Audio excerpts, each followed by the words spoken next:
العلم هو النور الهادي والمفتاح لكل الخير، من يرد الله به خيرا في الدين يفقهه فيدري. نفهم بالعلم القرآن، بالعلم يزيد الإيمان، وبه يمتاز الإنسان، وبفكر عال وبيان. بسم الله الرحمن الرحيم. الحمد لله رب العالمين والعاقبة للمتقين والصلاة والسلام على سيد الأنبياء والمرسلين سيدنا وحبيبنا وحبيب رب العالمين محمد وعلى آله وأصحابه ومن هدى بهديه إلى يوم الدين. علم قراءت یہ تدوین کے مرحلے میں کس طرح سے داخل ہوا، اس سلسلے میں اس کے متعدد مراحل ذکر کیے گئے. قبل اس کے کہ علم قراءت میں جو مشہور قراء ہے، قراء السبعہ، ان قراء السبعہ نے کن کن صحابہ کے تلامذہ سے اور کن کن صحابہ کی قراءتوں کو اختیار کیا، جو ایک دلچسپ موضوع ہے. اس کو جاننے سے پہلے ایک چیز جو شروع سے میں بیان کرنا چاہتا تھا وہ ہم یہاں پر پہلے جان لیتے ہیں کہ سبعۃ احرف جو بیان کیا گیا تو وہ کون سے 7 قبائل ہیں جن قبائل کی رعایت قراءت قرآنیہ میں کی جاتی ہے. عام طور پر کتابوں میں، اکثر کتابوں میں ان چیزوں کی طرف اشارہ نہیں ملتا ہے. بعض لوگوں نے محنت اور جستجو سے اس خدمت کو انجام دیا ہے، تو ان قبائل کو ہم جانتے چلتے ہیں. نزول قرآن کے وقت عرب میں 7 قبائل فصاحت اور بلاغت میں زیادہ ممتاز تھے. یہ 7 قبائل مندرجہ ذیل ہیں. نمبر 1 قریش. یہ ایک عظیم قبیلہ ہے. نبی کریم صلی اللہ علیہ وسلم کا تعلق اسی قبیلے قریش سے ہے. قریش تجارت کی وجہ سے بہت مشہور تھا. یہ قبیلہ تجارت کے لیے متعدد مقامات کی جانب اسفار کیا کرتا تھا. یمن کی طرف جاتے تھے، یہ ملک شام کی طرف جاتے تھے. ایران جس کو آج کہا جاتا ہے، جو کسی زمانے میں اپنے زمانے کا سپر پاور تھا، جسے فارس کہا جاتا ہے، وہاں پر جاتے تھے. سرزمین عراق کی طرف جاتے تھے. بلاد الرافدین فلسطین کی طرف جاتے تھے، اور روما کی طرف. تو دنیا کے متعدد حصوں میں تجارت کی غرض سے یہ لوگ جایا کرتے تھے. گرمیوں میں ان کا سفر شام کی طرف ہوتا تھا. گرمیوں کے موسم میں یہ بلاد الرافدین جس کو کہا جاتا ہے، یہ ملک شام کی طرف جاتے تھے، اور سردیوں میں یہ یمن کی طرف جایا کرتے تھے. ان کے جد امجد کا نام نضر بن کنانہ بن خزیمہ بن مدرکہ بن الیاس بن خضر بن نضار بن معد بن عدنان تھا. نضر کی اولاد کو قریش کہا جاتا ہے. یہ نبی کریم صلی اللہ علیہ وسلم کا نسب نامہ اگر آپ حضرات نے یاد کیا ہو تو آپ صلی اللہ علیہ وسلم کے آبا و اجداد کا متفق علیہ جو سلسلہ ہے وہ عدنان تک ہے. اور عدنان سے لے کر سیدنا حضرت اسماعیل علیہ السلام تک کا جو سلسلہ ہے وہ محفوظ ہے تاریخوں میں. البتہ مؤرخین کا اختلاف، مؤرخین کے اختلاف 2 قسم کے ہیں. عام طور پر مؤرخین کا جو اختلاف ہے وہ اسماء کے بارے میں ہے، اسماء کے تلفظ میں، کہ کون سے اسم کا تلفظ کیا ہو. اس لیے کہ نام بڑے اٹپٹے ہیں، اس وجہ سے اس کا تلفظ کیسا ہو، تو کسی نے کچھ تلفظ بیان کیا، کسی نے کچھ تلفظ بیان کیا. زیادہ اختلاف اسی چیز میں ہے. اور دوسرا اختلاف جو پایا جاتا ہے وہ اس چیز کا اختلاف ہے کہ جن ناموں کو ذکر کیا جاتا ہے وہ وہی نام ہے یا کوئی اور نام ہے. شخصیتوں میں اختلاف نہیں، شخصیتوں میں اختلاف نہیں، وہ ایک قسم کا لفظی اختلاف ہے. لیکن عدنان تک کے جو اسما ہے اس سلسلے میں اتفاق مورخین کا. تو عدنان کے نسل میں نضر ابن کنانہ بن خزیمہ یہ قریش کے جد امجد ہیں، اور قریش کے جو آباء و اجداد ہیں ان میں ان کی طرف اپنی نسبت کو یہ زیادہ پسند کیا کرتے تھے، ان کے اپنی زندگی کے کارناموں کی وجہ سے. دوسرا قبیلہ جس کے قراءت میں قرآن کریم کے نزول کے وقت رعایت کی گئی یہ ہے قبیلہ بنو سعد ابن بکر.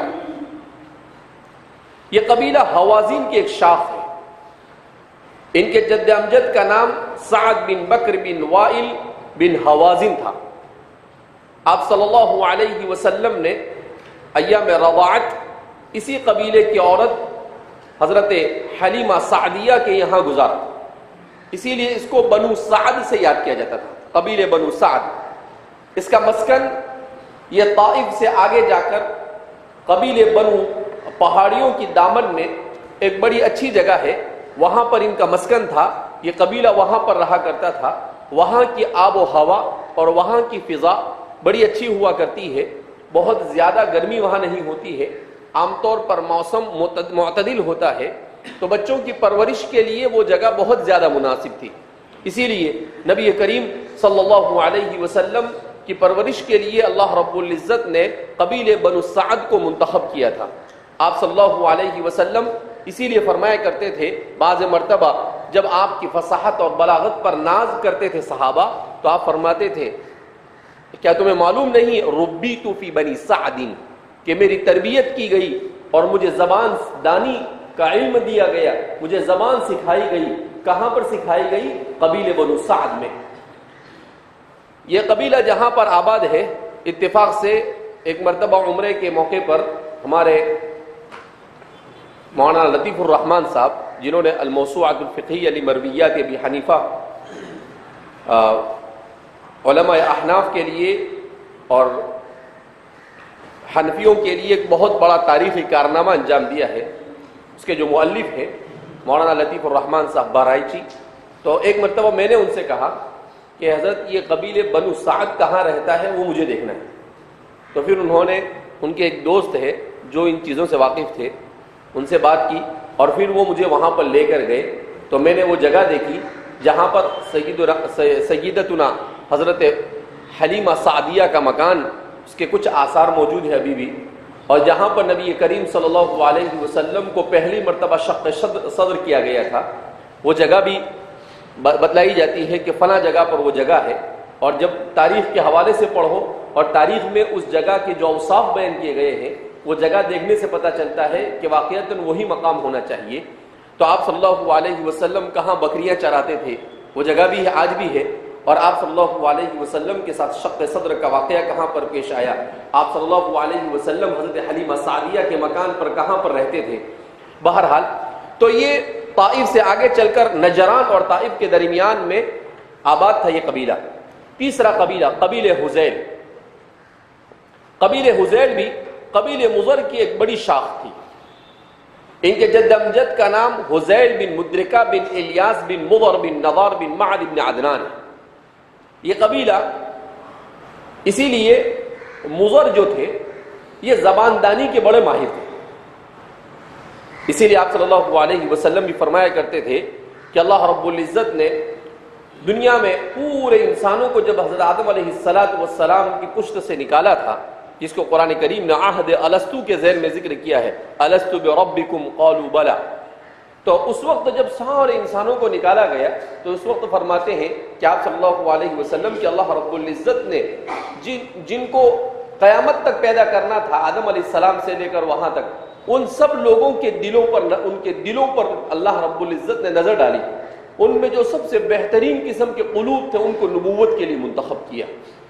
پھر ان قلوب میں بھی جو سب سے بہتر دل تھا وہ تھے آپ صلی اللہ علیہ وسلم. تو آپ صلی اللہ علیہ وسلم کو اس کے لیے منتخب کیا گیا. پھر آپ صلی اللہ علیہ وسلم فرماتے ہیں کہ بنو آدم میں اللہ رب العزت نے بنو اسماعیل کو منتخب کیا، اور بنو اسماعیل میں بنو عدنان کو، اور بنو عدنان میں بنو مضر کو، اور بنو مضر میں اللہ رب العزت نے قریش کو. تو آپ صلی اللہ علیہ وسلم بھی اپنے اس جد امجد کا کثرت سے نام لیا کرتے تھے. بہرحال تو قبیل حذیل یہ دور جا کر، گویا کہ قبیل قریش ہی سے یہ دور جا کر سب لوگ مل جاتے تھے، لیکن یہ قبائل دور دور رہتے تھے. جیسے اگر قبیل بنو سعد ہے، اس کا جو مسکن ہے وہ تقریباً مکہ مکرمہ سے آج کے اعتبار سے 100 کلومیٹر سے زیادہ کے فاصلے پر 120 یا 130 کلومیٹر ہے. مکہ مکرمہ سے پورے پہاڑی کے اوپر ہے. وہ ایسی عجیب و غریب پہاڑی ہے کہ آدمی جب اس پر سفر کرتا ہے تو آدمی کو اندازہ ہوتا ہے کہ اس زمانے میں آج سے 14 صدیوں پہلے کس طریقے سے لوگ ان پہاڑیوں سے اترتے ہوں گے اور جاتے ہوں گے اپنی سواریوں کے اوپر. بہرحال تو قبیل حذیل یہ بھی ایک مشہور قبیلہ تھا جو اسی خطے حجاز میں آباد تھا. اسی وجہ سے ان کی زبان اور لہجہ فصاحت سے زیادہ قریب تھا. یہ لوگ مکہ کے قریبی پہاڑوں پر رہتے تھے. مکہ مکرمہ چونکہ یہ پہاڑوں کے دامن میں آباد تھا، اسی لیے اس کو واد غیر ذی زرع کہا جاتا ہے. اس کے چاروں طرف پہاڑیاں تھیں. مکہ مکرمہ کعبۃ اللہ خاص طور پر بالکل وادی کے بیچ میں واقع ہے. اسی لیے کعبۃ اللہ میں جب بہت کثرت سے بارش ہوتی تھی تو کعبۃ اللہ میں آج سے 50 سال پہلے تک کہ وہاں پانی بھر جاتا تھا. اور بعض مرتبہ ایسے مواقع بھی آئے یعنی آج سے 40 سال پہلے تک کہ لوگوں کو تیرتے ہوئے طواف کرنا پڑا، اتنا پانی بھر جاتا تھا.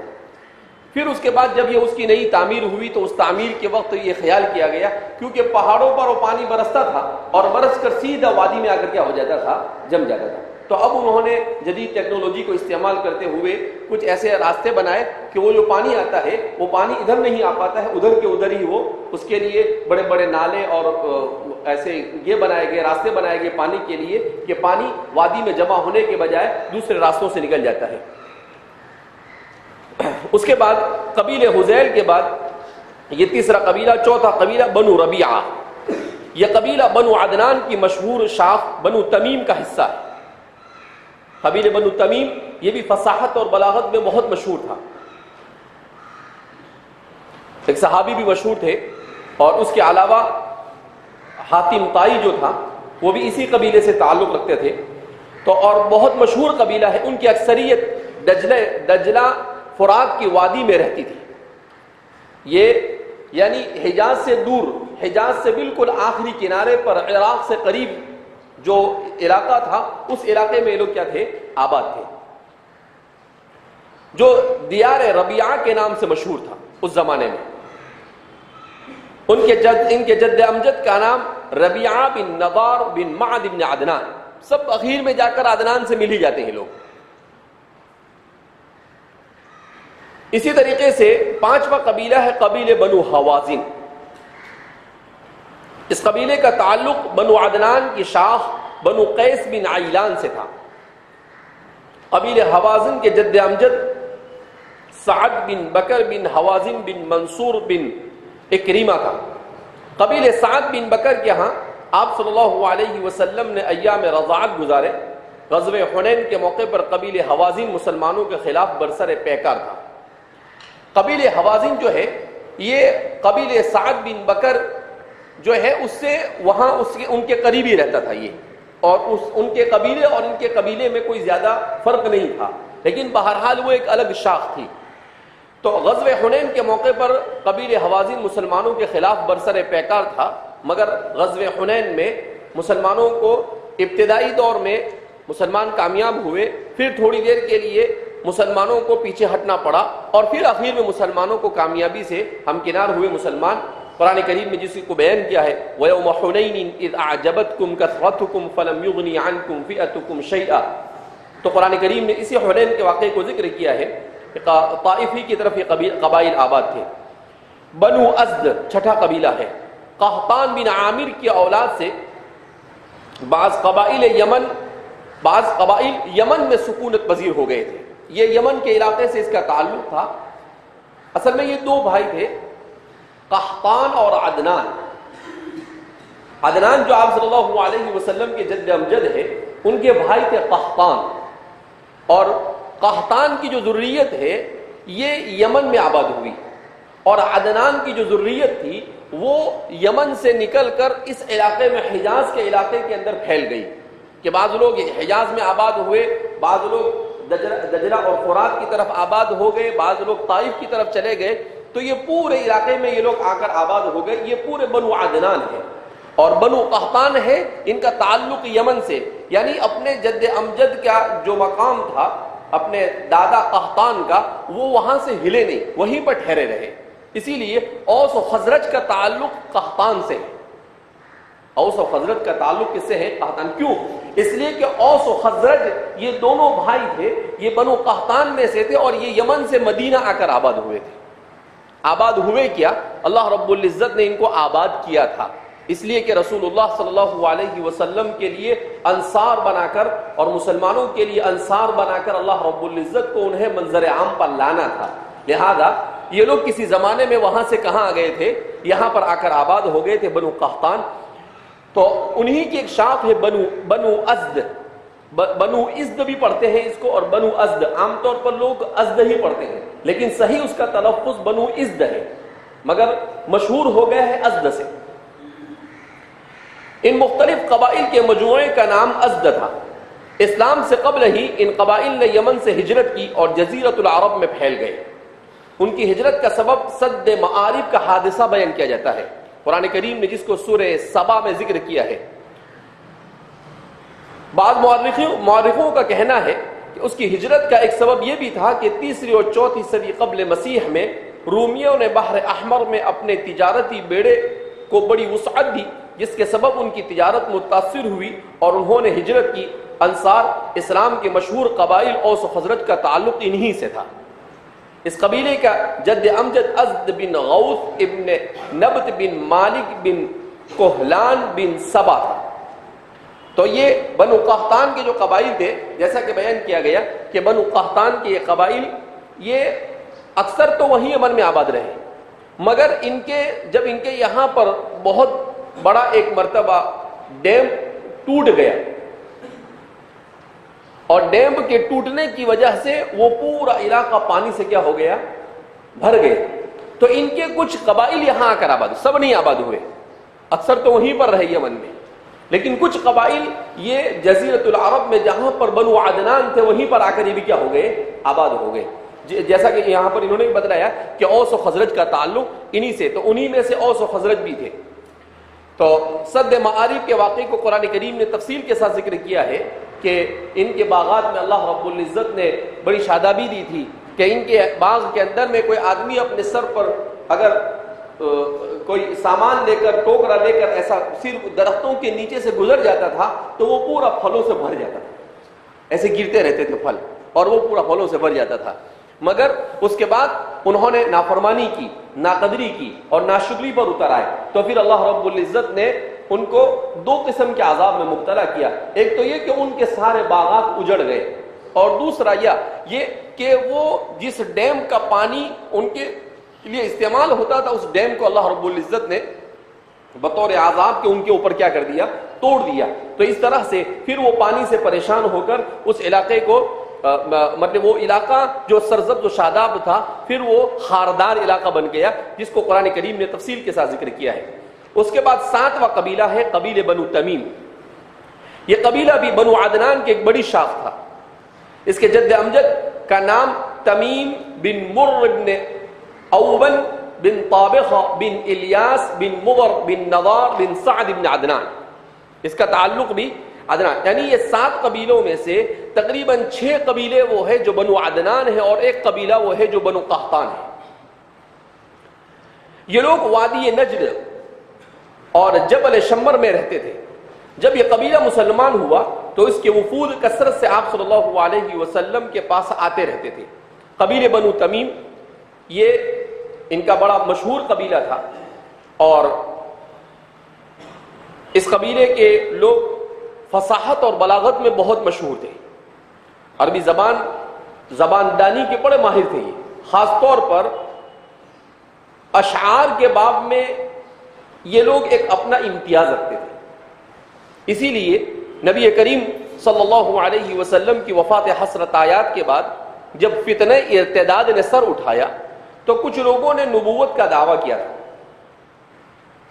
جن میں ایک تھا اسود عنسی، دوسرا تھا مسیلمہ ابن حبیب الکذاب، تیسرا تھا طلیحہ بن خویلد الاسدی، چوتھا تھا مالک بن نویرہ، ذوالتاج مالک بن نویرہ، اور پانچویں ایک عورت تھی جس کا نام تھا سجاح بنت الحارث، بنو تمیم سے اس کا تعلق تھا، سجاح بنت الحارث۔ تو یہ 5 لوگ وہ تھے جنہوں نے فتنہ ارتداد میں اہم رول ادا کیا تھا۔ ان میں سے ایک بنو تمیم سے تعلق رکھتی تھی، سجاح بنت الحارث۔ یہ نبوت کا دعویٰ، یہ اتنی زبردست شاعرہ تھی کہ جب بھی کسی کے ساتھ بات کرتی تھی تو صرف شعر میں بات کرتی تھی، یعنی کوئی اگر اس سے کوئی سوال کرتا تھا تو وہ اس کو فٹ سے ریپلائی دیتی تھی۔ کس میں ریپلائی دیتی تھی؟ وہ شعر میں۔ کوئی بھی بات، اپنی کوئی بات وہ شعر کے علاوہ بولتی نہیں تھی، بہت بڑی شاعرہ تھی۔ تو اپنے اس شعر کے غم میں، اشعار اتنی بڑی شاعرہ ہونے کے زعم میں اس نے کہا کہ جب قرآن اتنا فصیح ہے تو میں بھی تو اشعار کے صورت میں کلام کرتی ہوں، میں بھی اگر نبوت کا دعویٰ کروں تو کوئی حرج ہوگا نہیں۔ اس نے نبوت کا دعویٰ کیا۔ پھر حضرت خالد بن ولید کے لشکر نے جب اس کی دھلائی کی اور تو پھر وہ راہ فرار اختیار کیا اس نے، اور پھر اس کے بعد میں چل کر طائب ہو کر مسلمان ہو گئی تھی دوبارہ، سجاح بنت الحارث۔ اور طلیحہ بن خویلد الاسدی یہ بھی بعد میں مسلمان ہو گیا تھا۔ مسیلمہ ابن حبیب الکذاب، اس کو 2 صحابہ نے قتل کیا تھا، ایک حضرت وحشی ابن حرب جنہوں نے حضرت حمزہ کو شہید کیا تھا، اور دوسرا حضرت نصیبہ بنت کعب الانصاریہ، ان کے بیٹے کو اس نے شہید کیا تھا۔ تو انہوں نے بھی اس کے قتل میں مسیلمہ ابن حبیب الکذاب، مسیلمہ ابن حبیب الکذاب اور سجاح بنت الحارث کا آپس میں نکاح بھی ہو گیا تھا، ایک نبی اور دوسری نبیہ۔ تو نکاح کے بعد جب یہ واپس سجاح بنت الحارث اپنے قبیلے کی طرف آئی، بنو تمیم کی طرف، تو بنو تمیم نے کہا کہ بھئی مہر کیا تھا؟ کہا مہر تو بھول ہی گئے، میں تو بھول گئی مہر کیا ہے۔ تو واپس گئی، بولے مہر کیا؟ بولے فجر اور عشاء کی نماز معاف۔ کیا بولے؟ فجر اور عشاء کی نماز معاف، جیسے اس کے باوا کی شریعت ہو نا۔ تو اسی موقع پر حضرت ابوبکر صدیق رضی اللہ تعالیٰ عنہ نے کہا تھا ردۃ ولا ابا بکر لہا، کہ ابو بکر ہے، جیسا مقابلہ حضرت ابوبکر نے کیا ردت کا، ایسا مقابلہ تاریخ اسلامی میں کوئی کر سکا نہیں۔ اسی لیے حضرت مولانا علی میاں ندوی نے مستقل ایک کتاب لکھی ردۃ ولا ابا بکر لہا، جس کا اردو میں ترجمہ ہوا ہے نیا طوفان اور اس کا مقابلہ۔ نیا طوفان اور اس کا مقابلہ، چھوٹا سا کتابچہ ہے مگر پڑھنے سے تعلق رکھتا ہے۔ بہرحال یہ وہ قبائل تھے جن قبائل کی رعایت کرتے ہوئے قرآن کریم کو 7 احرف اللہ کے رسول صلی اللہ علیہ وسلم نے فرمایا۔ اب آگے ہم چلتے ہیں 10ویں مرحلے، جس کے بارے میں ہم نے جیسا کہ علامہ ابن الجزری رحمہ اللہ کے حوالے سے کہا تھا کہ ایک قوم اپنی دیگر تمام مصروفیتوں کو چھوڑ کر، اس سے پہلے بتایا گیا کہ کون حضرات صحابہ کے تلامذہ تھے، اور حضرات صحابہ کے وہ تلامذہ مکہ میں کون کون تھے، مدینہ میں کون کون تھے، کوفہ میں کون تھے، بصرہ میں کون تھے، شام میں کون تھے، ان سب کو بیان کیا گیا، ان کے ناموں کو ذکر کیا گیا۔ اب جس مرحلے میں داخل ہونے جا رہے ہیں ہم تاریخی اعتبار سے، یہ مرحلہ علم قراءت کی تدوین کی طرف بڑھ رہا ہے۔ مستقل طور پر یہ علم ایک مستقل علم کی حیثیت اختیار کرتا ہے، اب تک کے سب ساتھ میں چل رہا تھا۔ اسی لیے ہم نے دیکھا کہ یہ جو قراء تھے، انہی قراء کے نام محدثین کی لسٹ میں بھی آتا ہے، انہی قراء کے نام راویان حدیث میں بھی آتے ہیں، انہی قراء کے نام قراءت میں بھی آتے ہیں، انہی قراء میں سے بہت ساروں کے نام آپ دیکھیں گے علوم عربیہ میں بھی آتے ہیں، یعنی فرا وغیرہ اور بہت سارے لوگوں کے۔ تو یہ عربیت کے بھی امام تھے، یہ نحو و صرف کے بھی امام تھے، یہ تفسیر کے بھی امام تھے، یہ حدیث کے بھی امام تھے، اور یہ قراءت کے بھی امام تھے۔ مگر اب جو مرحلہ داخل ہوگا اس میں یہ وہ لوگ ہیں جو اپنی پوری زندگی کو صرف قراءت قرآنیہ کے لیے وقف کرتے ہیں۔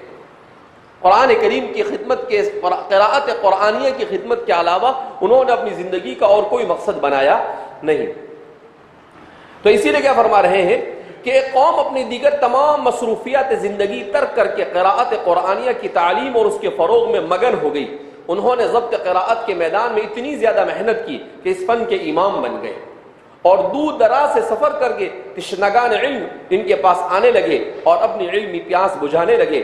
شہر والوں کی جانب سے ان کی قراءت کو تلقی بالقبول حاصل ہوا اور کہیں بھی دو آدمیوں نے ان سے اختلاف نہ کیا, اور ان کے اس خصوصی اہتمام کی وجہ سے قراءت کو ان کی طرف منسوب کیا جانے لگا. تو یہ قراءت کو ان کی طرف منسوب کیا جاتا ہے, وہ قراءت کے موجد نہیں ہے. قراءت تو اللہ کے رسول صلی اللہ علیہ وسلم پر نازل ہوئی, جیسے فقہ کے موجد نہیں ہے ہمارے فقہا. یہ ایک ہوتا ہے موجد اور ایک ہوتا ہے مظہر, دونوں میں فرق ہے.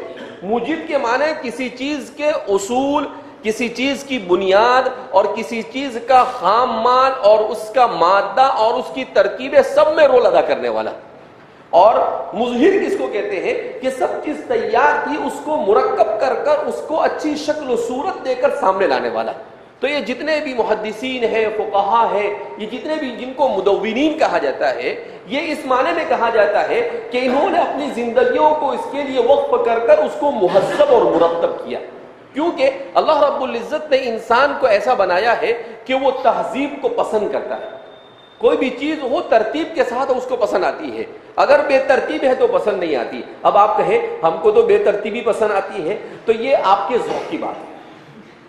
اگر کسی کو بے ترتیبی پسند آتی ہے, اس کا مطلب یہ ہے کہ یہ فطرت سلیمہ سے ورے ہے, فطرت سلیمہ سے اس کو کوئی تعلق نہیں ہے, تو پھر اس کو بے ترتیبی پسند آتی ہے. بہرحال اب ایک اور یہ محنت کی گئی ہے کہ جن قراء کا تذکرہ کیا جا رہا ہے, تو عام طور پر کتابوں میں نام ملتا ہے کہ بھئی یہ قاری ہے اور انہوں نے اس سے سیکھا. ہم نے یہ کوشش کی ہے کہ ان قراء نے ان قراء تک کے جو قرآن کریم کی قراءت پہنچی ہے وہ کن کن صحابہ کی قراءت میں پڑھتے تھے, وہ کن کن صحابہ کی قراءت میں پڑھتے تھے. تو حضرات قراء میں سب سے پہلا نمبر اور سب سے مشہور ہے نافع بن عبد الرحمن المدنی. مدینہ منورہ سے تعلق ہے ان کا, نافع بن عبد الرحمن المدنی. اب یہ نافع بن عبد الرحمن نے جو قراءتیں پڑھی ہے, ان قراءتوں میں حضرات صحابہ میں سے کون کون سے صحابہ ہیں جن کی قراءتیں ان تک پہنچی ہے. اس لیے کہ بار بار کہا جا رہا ہے کہ قراءتوں کی نسبت صرف اس لیے ان کی طرف کی گئی کہ انہوں نے حضرات صحابہ کی مخصوص قراءتوں کو اپنی زندگی کا ہدف اور مقصد بنا دیا, اس کے علاوہ کچھ اور نہیں کرتے تھے.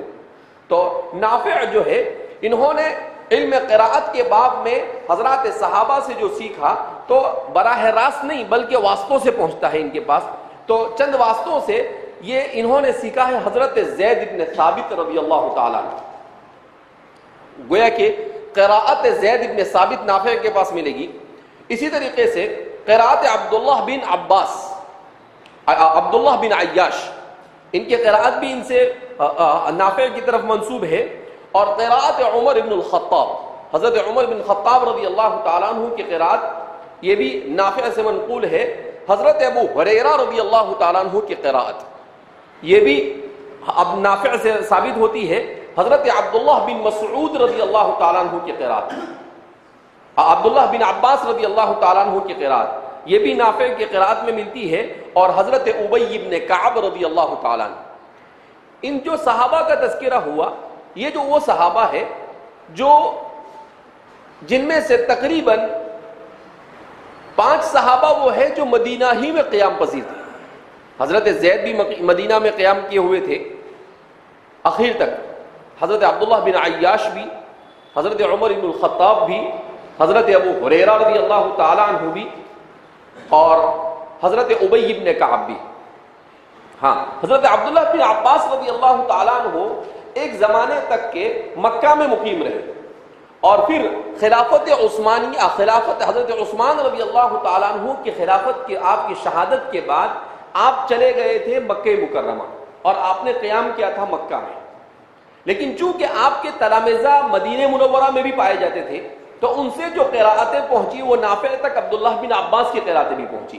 تو اس طرح سے نافع نے گویا کہ یہ تقریباً 6 صحابہ کرام رضوان اللہ تعالیٰ عنہ مجمعین کی قراءت کو کیا کیا ہے, نقل کیا ہے. اس کے بعد دوسرے ہیں ابن کثیر سے مشہور ہے. ان کا نام ہے عبداللہ ابن کثیر المکی. ان کا تعلق مکہ مکرمہ سے تھا. ان کے پاس جو قراءتیں ہیں ان قراءتوں میں حضرت زید بن ثابت، اس میں بہت سارے نام صحابہ کے ایسے آئیں گے جو ہر جگہ ملیں گے. وہ کیوں؟ اس لیے کہ جیسے بعض صحابہ نے اپنے آپ کو حدیث کے لیے وقف کیا تھا تو بعض صحابہ نے اپنے آپ کو قرآن کے لیے وقف کر دیا تھا. جیسے حضرت ابو ہریرہ کا نام کتاب میں شاید ہی کوئی صفحہ خالی جاتا ہو جہاں پر عن ابی ہریرہ نہ آتا ہو، اس لیے کہ انہوں نے اپنے آپ کو وقف کر دیا تھا کس کے لیے؟ علم حدیث کے لیے. ام المؤمنین عائشہ صدیقہ، ان کا بھی بکثرت نام آتا ہے. تو یہ مکثر الروایہ ہے. اسی طریقے سے حضرت زید بن ثابت رضی اللہ تعالیٰ عنہ، یہ قراء سبعہ میں ہر جگہ ملیں گے آپ کو، اکا دکا کہیں نہیں ہے، ورنہ ہر جگہ پہ ملیں گے. کیوں؟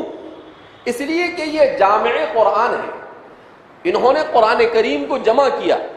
حضرت ابو بکر صدیق رضی اللہ تعالی عنہ کے دور مسعود میں بھی، اور پھر جب اس کو نسخ کیا گیا حضرت عثمان بن عفان رضی اللہ تعالی عنہ کے دور مسعود میں، تو اس زمانے میں بھی آپ نے نسخ کیا. اشراف لجنہ، اس کے لیے جو نسخ کی لجنہ بنائی گئی تھی، اس لجنہ کے مشرف تھے آپ، اس کے ذمہ دار تھے آپ، وہ سب چیزیں چیک کرتے تھے.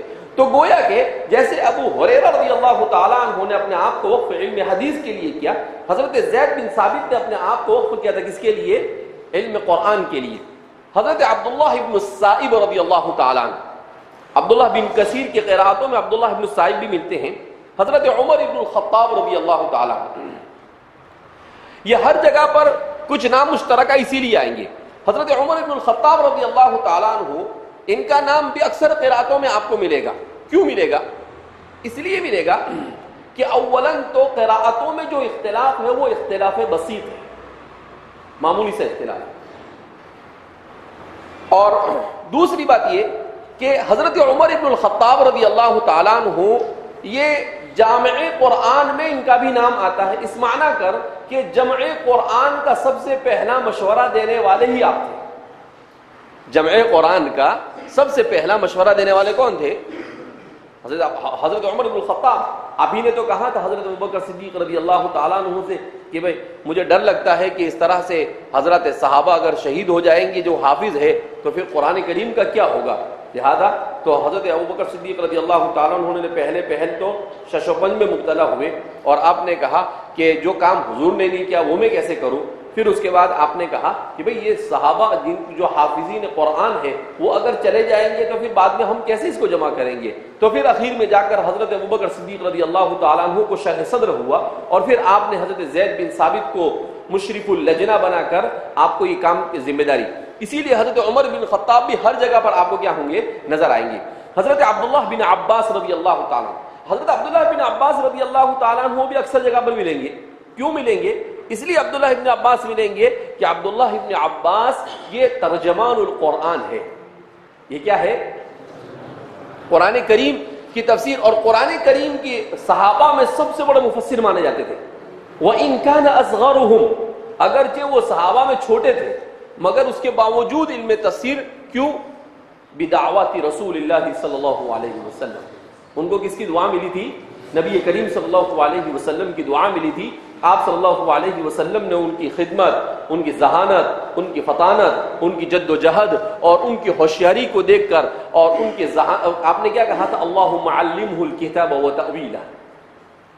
میں نے آپ کو قصہ سنایا تھا نا اس سے پہلے بھی کہ وہ آپ صلی اللہ علیہ وسلم کے اپنی خالہ حضرت میمونہ کے یہاں پر سو گئے، اور پھر حضرت میمونہ نے وہاں پر سوئے. آپ صلی اللہ علیہ وسلم اٹھ کر گئے تو جلدی جلدی آپ نے کیا کیا؟ آپ استنجے کے لیے گئے تو لوٹے میں پانی بھر کر رکھ دیا. پھر جب آپ وضو کر کر مسجد میں نماز کے لیے گئے تو آپ صلی اللہ علیہ وسلم کی بائیں جانب کیا ہو گئے؟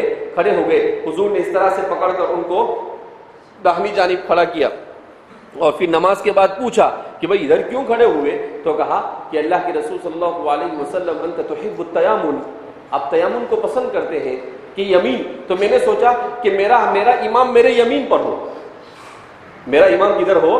میرے یمین پر ہو. تو آپ صلی اللہ علیہ وسلم نے مسکرا دیا، اور آپ صلی اللہ علیہ وسلم نے ان کے سر پر ہاتھ رکھا، ان کی ذہانت کو دیکھ کر کہا اللہم علمہ الکتاب و تأویلہ. حضرت عبداللہ بن عباس کی لاٹری لگ گئی. اس کو کیا بولتے ہیں؟ عبداللہ بن عباس کی لاٹری لگ گئی. عبداللہ بن عباس نے آمین کہہ دیا. اب تہجد کا وقت تھا, رسول اللہ صلی اللہ علیہ وسلم کے دل سے دعائیں نکلی تھی, اور ظاہر سی بات ہے ویسے ہی آپ کی دعا مقبول ہمیشہ ہوا کرتی تھی, تو ایسے موقع کی دعا تو بدرجہ اولا مقبول ہونی تھی, مقبول ہو گئی اور ترجمان القرآن بنے آپ. تو آپ چونکہ علم تفسیر میں صحابہ میں سب سے ممتاز تھے, اور علم قراءت یہ علم تفسیر کا اساسی علم ہے, اس لیے آپ کے لیے تمام قراءتوں سے واقف ہونا ضروری تھا. اسی لیے آپ ہر جگہ پر حضرت عبداللہ بن عباس کو بھی کیا کریں گے, پائیں گے. اور حضرت ابی بن کعب, وکان رسول اللہ صلی اللہ علیہ وسلم یقول له اقرأهم ابی بن کعب, کہ سب سے زیادہ قرآن کریم, اس لیے یہ بھی اکثر ملیں گے جو ابھی بھی قراءتوں کا جہاں پر بھی تذکرہ ملے گا, ابی بن کعب بھی ملیں. کیوں؟ اقرأهم لکتاب اللہ, آپ صلی اللہ علیہ وسلم کی طرف سے ان کو تمغہ ملا تھا. آپ صلی اللہ علیہ وسلم کی طرف سے اقرأهم کا ایوارڈ ان کو مل چکا تھا. اور آپ صلی اللہ علیہ وسلم ایسے ہی ہمارے زمانے کی طرح ایوارڈ تھوڑی دیتے تھے. آپ صلی اللہ علیہ وسلم تو ٹھوک بجا کر جب دیکھتے تھے اور اللہ کی طرف سے اشارہ ہوتا تھا تب جا کر آپ ایوارڈ دیتے تھے. خود نبی کریم صلی اللہ علیہ وسلم نے ایک مرتبہ آپ سے کہا, ابی بن کعب سے, کہ اللہ تمہیں سلام کہتا ہے. تو اللہ حضرت ابی بن کعب کا وہل سمانی ربی, کہا میرے رب نے میرا نام لے کر آپ کو کہا. ہاں, کہا کہ آپ کے رب نے آپ کا نام لے کر کہا. فجعل ابی یبکی, تو حضرت ابی بن کعب رونے لگے کہ میرا رب میرا نام لیتا ہے. حضرت ابی بن کعب بڑے پیارے صحابی تھے. اچھا, اس کے بعد تیسری قرات ہے ابو عمرو البصری. ابو عمرو البصری, ان تک کون کون سے صحابہ کی قراتیں پہنچی ہے اور ان قراتوں کو پھر وہ نقل کرتے ہیں, ان میں حضرت زید بن ثابت. اسی لیے میں پہلے وضاحت کرتا آیا ہوں کہ ان لوگوں کی قراتیں اکثر ہر جگہ پر آپ کو ملیں گے. حضرت عبداللہ بن عیاش, حضرت عمر بن الخطاب رضی اللہ تعالی عنہ, سیدنا حضرت ابو ہریرہ رضی اللہ تعالی عنہ. حضرت ابو ہریرہ بھی پیچھے نہیں رہتے تھے. اصل ایسا ہوتا ہے کہ انسان کسی نیک صالح انسان کی اچھی خدمت کر لیتا ہے, ان کا ادب اور احترام کر لیتا ہے, تو روحانیت کے باب میں اور نیک نامی کے باب میں اس کی لاٹری لگی جاتی ہے. ابن عباس کو بھی اللہ کے رسول کی دعا تھی, عمر بن خطاب کو بھی اللہ کے رسول کی دعا تھی, اور حضرت ابو ہریرہ کو بھی اللہ کے رسول صلی اللہ علیہ وسلم کی دعا. اس لیے میں اکثر کہتا ہوں کہ کسی کو ایسا نہیں کہنے کا کہ آپ دعا کیجیے, اس کا ادب اور احترام, اس کی تعظیم اور اس کی خدمت ایسی کرنے کی کہ وہ دعا آپ کو دل سے دے. کیوں؟ اس لیے کہ جو دعا نیک صالح آدمی یا استاد یا شیخ کوئی دعا جب دیتا ہے, دل سے وہ دعا دیتا ہے, تو آدمی جو سفر صدیوں میں طے ہوتا ہے روحانیت کا, وہ سفر منٹوں میں نہیں لمحوں میں کیا ہو جاتا ہے, طے ہو جاتا ہے, اور آدمی کہاں سے کہاں پہنچ جاتا ہے. تو حضرت ابو ہریرہ رضی اللہ تعالیٰ عنہ, حضرت عبداللہ بن عباس رضی اللہ تعالیٰ عنہ, حضرت ابی بن کعب رضی اللہ تعالیٰ عنہ, حضرت عبداللہ بن السائب رضی اللہ تعالیٰ عنہ, حضرت عثمان بن عفان رضی اللہ تعالیٰ عنہ, چونکہ آپ بھی قرآن کریم کے نسخوں کو تیار کرانے والوں میں سے ہیں, حضرت علی بن ابی طالب رضی اللہ تعالیٰ عنہ, حضرت عبداللہ بن مسعود رضی اللہ تعالیٰ عنہ, اور حضرت ابو موسیٰ الاشعری رضی اللہ تعالیٰ عنہ. ان تمام صحابہ کی قراتیں ابو عمرو بصری تک پہنچی ہیں. اب ابو عمرو بصری تک یہ قراتیں پہنچی ہیں, کیوں؟ اس لیے کہ ابو عمرو بصری یہ رہنے والے بصرہ کے تھے, جو کوفہ کے بغل میں واقع تھا. تو ظاہر سی بات ہے عبداللہ بن مسعود کوفہ میں تھے, حضرت علی رضی اللہ تعالیٰ عنہ کوفہ میں, حضرت ابو موسیٰ اشعری بھی کوفہ میں رہے, اور حضرت عثمان تو چونکہ قرآن کریم کے نسخے تیار کرنے والے تھے, اور ان کے علاوہ مکہ اور مدینہ جا کر ان تمام صحابہ سے بھی آپ نے قرات حاصل کی. اس طریقے سے گویا کہ یہ ابو عمرو البصری نے مکہ, مدینہ, کوفہ اور بصرہ, ان چاروں شہروں میں جو حضرات صحابہ کی قراتیں پہنچی تھی, ان قراتوں کو کیا کیا, اپنی قرات میں جمع کیا. اور چوتھے قاری ہے قراءت عبداللہ بن عامر الشامی, عبداللہ بن عامر الشامی. عبداللہ بن عامر الشامی تک کن کن صحابہ کی قراتیں پہنچی؟ دو صحابہ کی قراتیں پہنچی. ایک ہے حضرت عبداللہ بن عامر تک پہنچی حضرت زید بن ثابت رضی اللہ تعالیٰ عنہ, زید ابن ثابت تو سب کے پاس آئے، آنا ہی تھا ان کو، اس کے بغیر قراءت کا کام چل ہی نہیں سکتا تھا. اور دوسرے تھے حضرت عبداللہ ابن السائب، چونکہ انہوں نے حضرت عثمان رضی اللہ تعالیٰ عنہ نے ان کو شام بھیجا تھا، وہ مصحف لے کر بھیجا تھا، اس وجہ سے عبداللہ ابن السائب بھی آپ دیکھتے ہیں اکثر جگہ پر آتے ہیں. اور عبداللہ ابن السائب خاص طور پر عامر شامی کے ساتھ اس لیے آئے کہ سکن فی الشام، انہوں نے سکونت ہی کہاں پر اختیار کی؟ شام. لہذا عبداللہ بن عامر تک کے دو صحابہ کرام رضوان اللہ تعالیٰ عنہم مجمعین کی قرات کیا ہوئی ہے؟ پہنچی ہے. بہرحال اس کے بعد پانچویں قرات ہے قرات عاصم ابن ابی النجود، روایت حفص عن عاصم. تو جو روایت پوری دنیا میں اس وقت تقریباً 90-95% مسلمان پڑھتے ہیں وہ ہے عاصم کی قرات، یہ کوفی ہے. قرات عاصم ابن ابی النجود الکوفی. ان تک جو قراتیں پہنچی ہے وہ کن کن کی ہے؟ زید ابن ثابت. حضرت زید بن ثابت رضی اللہ تعالیٰ عنہ سے کنیکشن مضبوط کرنا پڑے گا، اس لیے کہ ان کے پاس ثواب زیادہ رہے گا. قیامت کے دن کچھ اونچا نیچا ہوا تو بولنا پڑے گا تمہارے حساب میں سے تھوڑا ہم کو بھی دے دو. حضرت زید بن ثابت رضی اللہ تعالیٰ عنہ حضرت علی ابن ابی طالب رضی اللہ تعالیٰ عنہ، کیونکہ حضرت علی نے دار الخلافہ بنایا تھا کوفہ کو، تو آپ وہیں پر قیام کر رہے ہیں، اور عاصم کا تعلق بھی کوفہ سے، اس وجہ سے حضرت علی کی قراءت کے بہت سارے اجزاء حضرت عاصم بن ابی النجود کے یہاں پر ملتے ہیں. اسی طریقے سے حضرت عثمان بن عفان رضی اللہ تعالیٰ عنہ ناسخ قرآن کریم کے، اصل میں حضرت عثمان بن عفان رضی اللہ تعالیٰ عنہ کو لوگ کہتے ہیں ناسخ قرآن، لیکن مجھے ناسخ قرآن بولنا اچھا نہیں لگتا، اس لیے کہ وہ ذو معنیین ہے. ناسخ کے ایک معنی ناسخ کرنا بھی آتے ہیں، اور ناسخ کے ایک معنی نسخے تیار کرنا بھی آتا ہے. اس لیے میں عام طور پر ان کو ناسخ قرآن نہیں کہتا ہوں. کیوں؟ اس لیے کہ ذو معنیین لفظ استعمال کرنے سے اجتناب کرنا چاہیے، جیسا کہ قرآن کریم نے حضرات صحابہ کرام رضوان اللہ تعالیٰ مجمعین سے کہا. پہلے پارے کے 13ویں رکوع کی پہلی آیت ہے جس میں قرآن کیا کہتا ہے؟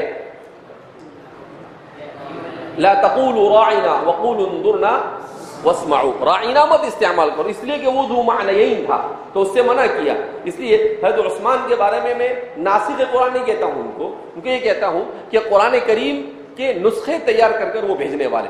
اسی طرح سے حضرت عبداللہ بن مسعود رضی اللہ تعالیٰ عنہ وہو معلم الکوفتی، اور وہ تو کوفہ کے معلم تھے. کوفہ میں جو کچھ علم کے دریا بہے اس کا سرچشمہ کون تھے؟ عبداللہ بن مسعود. چاہے فقہ کا دریا بہا، چاہے حدیث کا دریا بہا، چاہے قرآت کا دریا بہا، جتنے بھی دریا بہے وہ سب کے سب جا کر کہاں پر ٹھہرتے ہیں؟ عبداللہ بن مسعود تک. اور عبداللہ بن مسعود رضی اللہ تعالیٰ عنہ کو بھی نبی کریم صلی اللہ علیہ وسلم کی خدمت کا، اگر حضرت انس بن مالک کو 10 سال خدمت کا شرف حاصل تھا تو عبداللہ بن مسعود کو 22 سال خدمت کا شرف حاصل تھا. کتنے سال تک؟ 22 سال تک خدمت کیا آپ صلی اللہ علیہ وسلم. اور کیسی خدمت! انسانی تاریخ میں عبداللہ بن مسعود جیسا خادم نہیں مل سکتا ہے. کان صاحب الوسادہ، حضور کا تکیہ ہمیشہ ان کے پاس رہتا تھا.